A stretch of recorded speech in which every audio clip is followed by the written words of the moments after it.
तो प्राचीन भारत है और इसमें हम साहित्यिक स्रोत का बात किए थे। साहित्यिक स्रोत में मुख्य रूप से हम जो है लिटरेरी सोर्स, इस लिटरेरी सोर्स का हम बात कर रहे हैं। हमने वेद, चारों वेद को पढ़ा, कौन कौन, ऋग्वेद, यजुर्वेद, सामवेद और अर्थवेद का अध्ययन कर लिया था।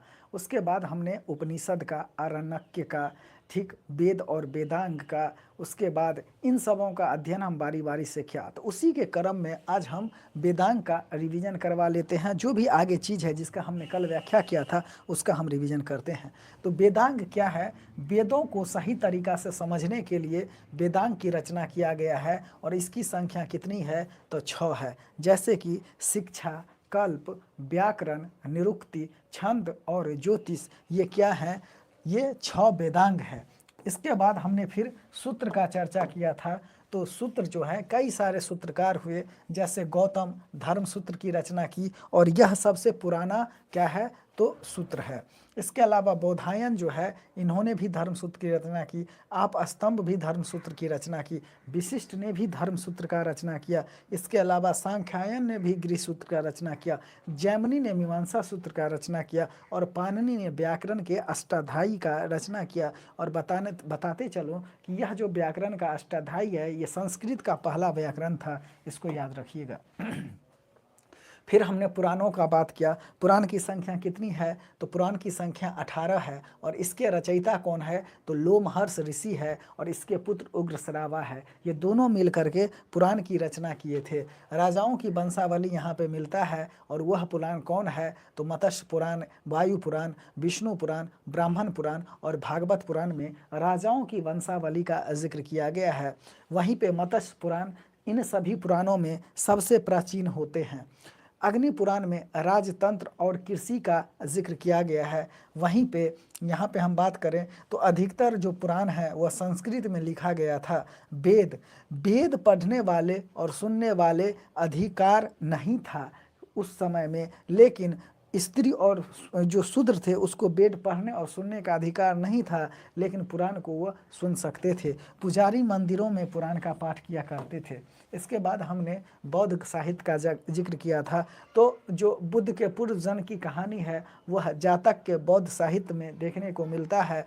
और हीनयान ग्रंथ, इसके लेखक हैं कौन? मोगलीपुत्तिस।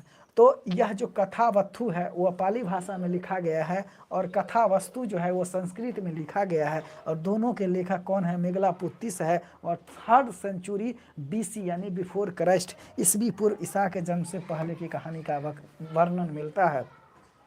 फिर हमने जैन साहित्य का बात किया।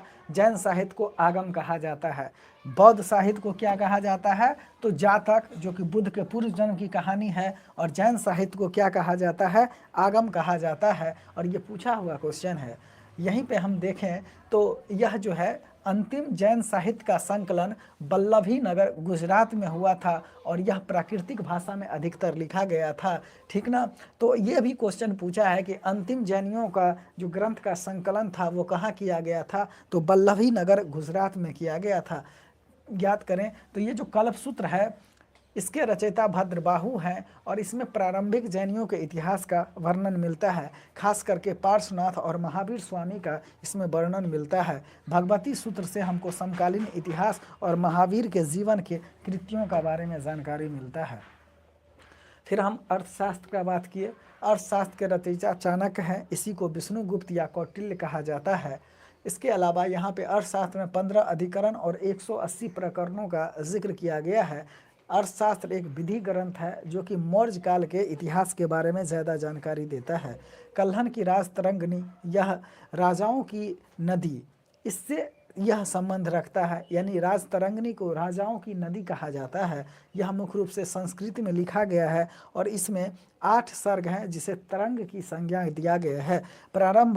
प्रारंभ से 12वीं सदी तक कश्मीर के शासक की इतिहास की हमको जानकारी मिलती है। फिर हमने बात किया चचनामा का। तो चचनामा अरबों द्वारा सिंध का विजय, इसमें वर्णन किया गया है। किस प्रकार से अरब जो है यहाँ पे सिंध को जीत लिया और यह अरबी भाषा में लिखा गया है।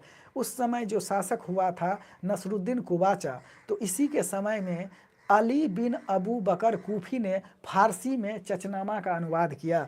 ठीक, इसके अलावा चचनामा या फतेहनामा एक ही है और इसका अंग्रेजी और सिंधी में अनुवाद कालीच बेग ने किया। ये सभी क्वेश्चन पूछते हैं, कालीच बेग ने किया, इस सभी को पूछते हैं। जी आशुतोष जी, आपका गुड मॉर्निंग, बहुत बहुत गुड मॉर्निंग।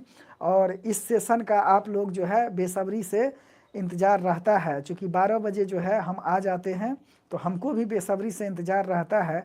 आप इस सेशन को ज़्यादा से ज़्यादा शेयर कर दीजिए और इसको बने रहिए। जी बहुत बढ़िया है हम आशुतोष जी, तो इस सेशन में बने रहिए, चूँकि बहुत चीज़ क्लियर हो जाएगा। और अब जो लुसेंट पढ़िएगा ना, यकीन मानिए मैं इस चीज़ का आपको आश्वस्त करवाता हूँ कि बहुत बेहतरीन तरीक़ा से आप सीख जाइएगा।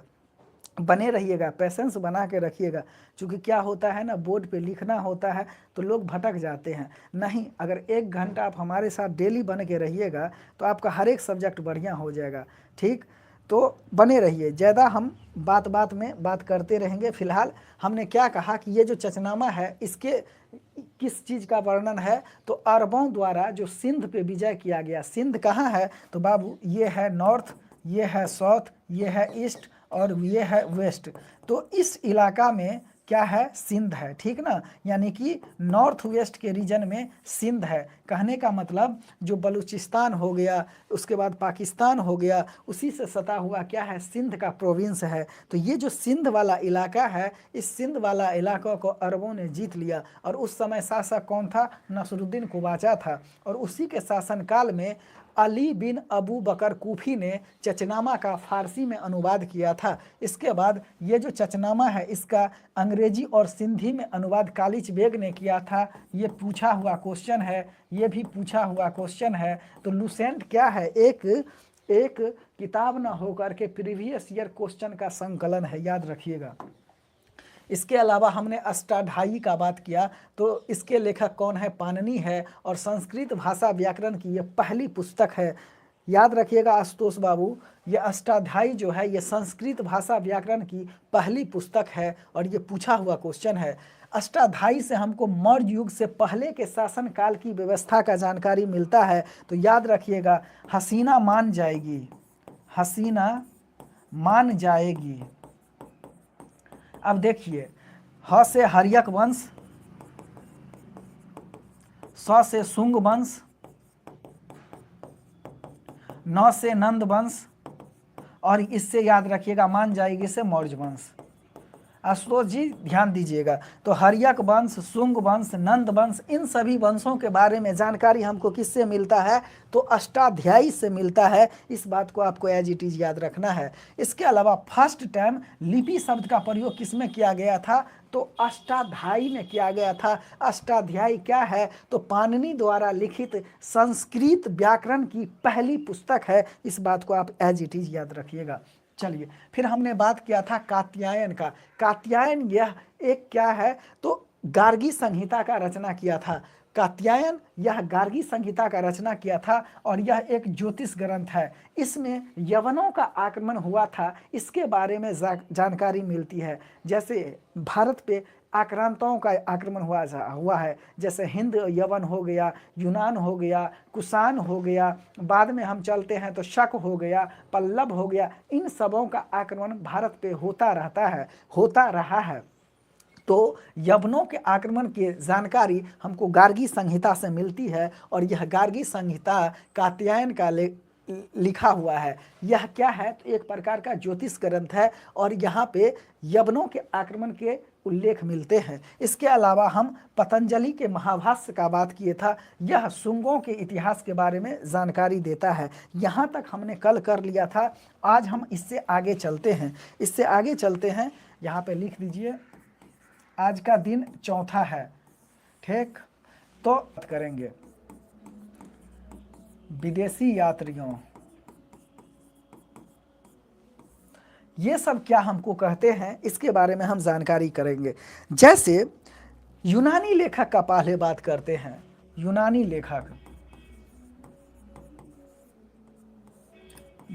लेखक, अब देखिए, एरिथ्रन सी, याद रखिएगा, यह अज्ञात व्यक्ति द्वारा लिखा गया है, लेकिन इसके बारे में, भारतीय इतिहास के बारे में यह जानकारी देता है।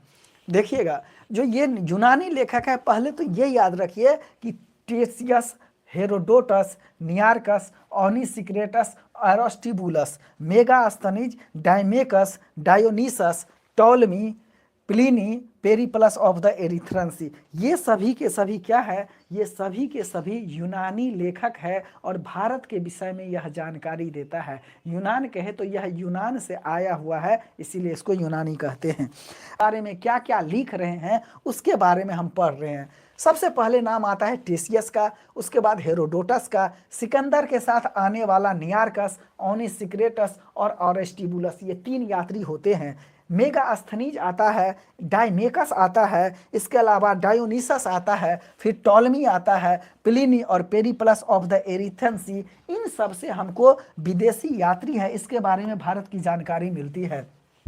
पहले हम टेसियस का बात करें तो यह ईरान का राजवैद्य था और इन्होंने भारत के बारे में अफवाह वाला बात को लिखा, अर्थात इसकी जो वैधता है, बात कहने वाले जो इसके विचार हैं उससे यहाँ के लोग सहमत नहीं हुए, अर्थात इसकी जो प्रामाणिकता है अविश्वसनीय है।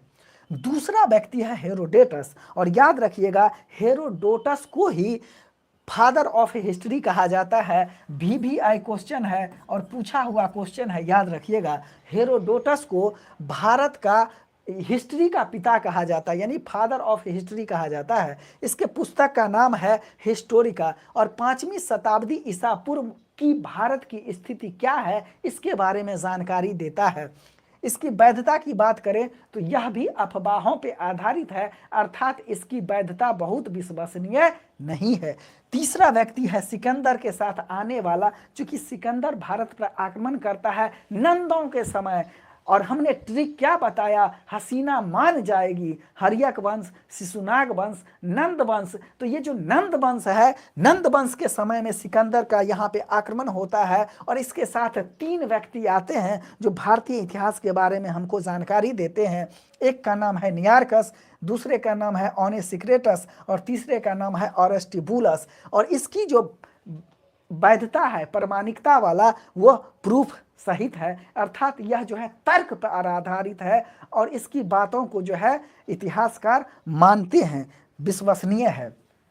आगे बात करूं मेगास्थनीज का, और यह मेगास्थनीज एक पुस्तक लिखता है, इस पुस्तक का नाम है इंडिका। तो ऑब्वियस सी बात है, इंडिका मौर्यकालीन समाज के बारे में बहुत सारा बात को जानकारी देता है। यहाँ पे संस्कृति क्या है, समाज क्या है, अर्थव्यवस्था कैसा है, लोग किस प्रकार से रहते हैं, राजाओं का राजा से कैसा संबंध है, इन सभी बातों का जानकारी हमको इंडिका में मिलता है। और लेखक कौन है, मेगास्थनीज। इसके अलावा मेगास्थनीज जो है वह कौन था, तो सेल्यूकस निकेटर का राजदूत था, जो कि चंद्रगुप्त मौर्य के दरबार में भारत में यहाँ पे आए थे। वही चंद्रगुप्त मौर्य जो कि कौटिल्य या विष्णुगुप्त या इसके सहायता से किसका ये किया था, नंदों का नाश किया था और मौर्य वंश की स्थापना किया था। तो यह जो है वही चंद्रगुप्त मौर्य है, जिस समय में हमारा जो बिहार हुआ करता था वो भारत देश की राजधानी हुआ करता था और हमारा साम्राज्य फारस की खाड़ी तक हुआ करता था, वही चंद्रगुप्त मौर्य का यहाँ पे बात किया गया है। 5वां है डायमेकस। यह कौन था, तो सीरिया नरेश एंटियोकस का राजदूत था और बिंदुसार के दरबार में यह आया था। याद रखिएगा डायमेकस कौन था, तो बिंदुसार के दरबार में आने वाला एक विदेशी यात्री था। कहाँ का, तो सीरिया का था और इन्होंने भी मौर्यकालीन समाज और संस्कृति के बारे में जानकारी दिया है। इसके अलावा डायनोसिसस का बात करें तो ये कहाँ का था, तो ये मिस्र का था और मिस्र नरेश टॉलमी फिलाडेल्फियस का ये क्या था, तो राजदूत था। ठीक, इसके अलावा यह अशोक के दरबार में आया और मौर्यकालीन समाज और संस्कृति के बारे में यह भी बहुत से जानकारी देता है। टॉलमी का बात करें तो यह पुस्तक लिखा और यह भारत के भूगोल नाम से पुस्तक लिखता है 2री शताब्दी में। और जब ही कोई भारत का पुस्तक लिखेगा तो उसमें भारत के समाज, भारत की नदी, भारत की पर्वत, भारत की जो पठार है, अर्थव्यवस्था है, सबों का जिक्र करेगा। तो भारत का भूगोल जो है 2nd ईस्वी में टॉलमी द्वारा लिखा गया पुस्तक है। इसके अलावा प्लिनी का बात करें तो इन्होंने एक पुस्तक लिखा, नाम है नेचुरल हिस्ट्री। तो नेचर में क्या होता है, नेचर में सौंदर्य होता है, पशु की, पक्षी की, बाग बगीचा का, नदियों का, तालाबों का, इन सबों का जिक्र होता है। तो नेचुरल हिस्ट्री में इन सभी बातों का जिक्र है और ये लेखक कौन है, प्लिनी है। एक अंतिम पुस्तक है Periplus of the Erythraean Sea. Periplus of the Erythraean Sea हिंद महासागर में बहने वाली हवाओं है और उस समय में व्यापार कैसे होता था, बंदरगाह की स्थिति कैसी थी, इसके बारे में जानकारी मिलता है। बाबू पहले जो है ब्रिटेन का आप लोकेशन देखिएगा तो ब्रिटेन के चारों तरफ समुंदर ही समुंदर है। तो वहीं से हम देखते हैं कि यूरोप से ही क्या होता है, तो समुद्री मार्ग की खोज होता है। तो समुद्री मार्ग की खोज करने वाला पहला व्यक्ति कौन था, पुर्तगाली था। उसके बाद हम फिर देखते हैं कि ब्रिटेन के लोग आते हैं। तो ये सभी जो होता है वो वहाँ से आता है। तो उस इलाका में समुद्र के रास्ते में कौन सी हवा किधर से चलेगी, पहले पतवार वाला होता था नाव, ठीक ना, पतवार पे हो रघुवर, ठीक, तो तुम संभालना। तो कहने का मतलब है वही जो संगीत है, पतवार पे हो रघुवर, भगवान के चरणों में कहता है कि हमारा नैया डोलम डोल हो रहा है, अब तुम ही संभालना। तो वही जो पतवार वाला जो नाव होता था, जिसमें क्या होता था, बहुत बड़ा वो लगा रहता था, कपड़ा लगा रहता था या पन्नी टाइप का लगा रहता, जो अभी नदी में मिल जाएगा, गंगा जी में देखिएगा कि हवा के सहारे वो चलता रहता था, वही होता है पतवार। तो हिंद महासागर में जो हवा चलती थी उसके सहारे उधर का लोग यहाँ तक आए और रास्ताओं का खोज किया। तो ये Periplus of the Erythraean Sea हिंद महासागर में बहने वाली हवाओं, साथ ही बंदरगाहों, व्यापारों आदि के बारे में जानकारी मिलता है। इसके हम चीनी लेखक पढ़ रहे हैं। तो चीनी लेखक मुख्य रूप से 4 है जो कि भारत में आया था। एक का नाम है फाहियान, दूसरे का नाम है संग युगन, तीसरे का नाम है ह्वेन सांग और चौथे का नाम है इत सिंह। जी हाँ, तो फाहियान का बात करें तो फाहियान भारत में आता है चंद्रगुप्त द्वितीय के शासनकाल में और यह यहाँ पे 14 वर्षों तक रहता है और जनता को एमपी में समृद्ध बताता है। कहने का मतलब है कि चंद्रगुप्त द्वितीय जो है वो क्या है, तो मध्य भारत में, उत्तर प्रदेश में, बिहार में, इन सभी इलाकों पे उसका क्या है, तो उसका राज्य चलता है। तो कह सकते हैं जो आज का मध्य प्रदेश है वो सेंटर हब हुआ करता था गुप्तों के काल में। उत्तर प्रदेश का इलाका सेंटर हब प्रयागराज, इलाहाबाद, ये सभी गुप्तों के प्रमुख केंद्र हुए करते थे। पटना भी गुप्तों का केंद्र था। तो एमपी वाला इलाका में जब ये फाहियान जाता है तो वहाँ पे वहाँ के जनता को समृद्ध बताता है। दूसरा है सन युगन, 518 ईस्वी में यह भारत आता है और बौद्ध धर्म की प्रतिमा को एकत्रित करता है। 3 वर्षों तक ये यहाँ रहता है, फिर वहाँ से चला जाता है। तीसरा है ह्वेन सांग, जहाँ से खूब क्वेश्चन पूछता है।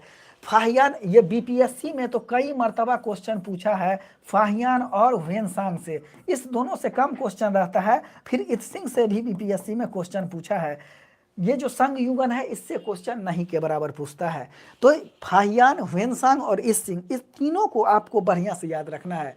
फाहियान हम देख लिए चंद्रगुप्त द्वितीय के काल में आया, ह्वेन सांग हर्षवर्धन के काल में आता है और हर्षवर्धन के काल में आएगा तो यहाँ के समाज के बारे में बात करेगा, अर्थव्यवस्था के बारे में बात करेगा, यहाँ पे व्यापार वाणिज्य कैसे होता है, राजा का राजा से कैसे संबंध है, यहाँ पे संस्कृति कैसी है, लोग किस प्रकार से रह रहे हैं, इन सभी का बात करेगा। खान पान क्या है। तो हर्षवर्धन के समय में आता है 629 ईस्वी में चीन से भारत के लिए यह रवाना होता है। 1 वर्ष के यात्रा के बाद यह भारत में आता है। एक राज्य है, नाम याद रखिएगा बाबू, इस फैक्ट को याद रखिएगा, कपीसा। कपीसा कपीसा कपीसा राज्य में यह आता है। कौन? ह्वेन सांग। 15 वर्षों तक यह यहाँ रहता है और 645 ईस्वी में यह यहाँ से चला जाता है। इन्होंने नालंदा विश्वविद्यालय गया, वहाँ पे पुस्तक ली, प्रतिमा लिया और इन सबों का जिक्र अपने एक यात्रा वृत्तांत में करता है और इस यात्रा वृत्तांत का नाम है सीयूकी। सीयूकी में भारत सहित 138 देशों का और विवरण है, इस बात को याद रखिएगा। ये हो सकता है कि जो आज के समय में राज्य हैं उसको वह देश बताता हूं, ऐसा संभव है। ठीक ना, जैसे आज भारत में 28 राज्य और 8 केंद्र शासित प्रदेश हैं, तो हो सकता है वो उसको देश मानता हो, क्योंकि हमारा उस समय इतना डेवलपमेंट नहीं हुआ था। इसके अलावा हम बात करें, अगला है इत सिंह। इत सिंह है 7वीं सदी के अंत में यह यहाँ पे भारत आता है। नालंदा विश्वविद्यालय, विक्रमशिला विश्वविद्यालय और भारत आदि का विवरण अपने यात्रा वृत्तांत में करता है। इन सभी बातों को आपको याद रखना है। चलें आगे चलते हैं। जो भी कोई क्वेश्चन है आप जो है पूछ लीजिएगा, और अगर आपको अच्छा लगता है तो इस सेशन को लाइक भी कर दीजिएगा। आज हम अंतिम पढ़ लेते हैं अरबलूनी के ये अरबी लेखक के बारे में, और इसके बाद हम इस सेशन को एंड करेंगे। हमारा फिर 1 बजे से पॉलिटी चलता है। एक बात और याद रखिएगा, ह्वेन-सांग अध्ययन के समय नालंदा विश्वविद्यालय का कुलपति आचार्य शीलभद्र थे। ठीक ना, आचार्य शीलभद्र, आचार्य शीलभद्र, इनको याद रखिएगा। ये नालंदा विश्वविद्यालय के वीसी थे, कुलपति थे।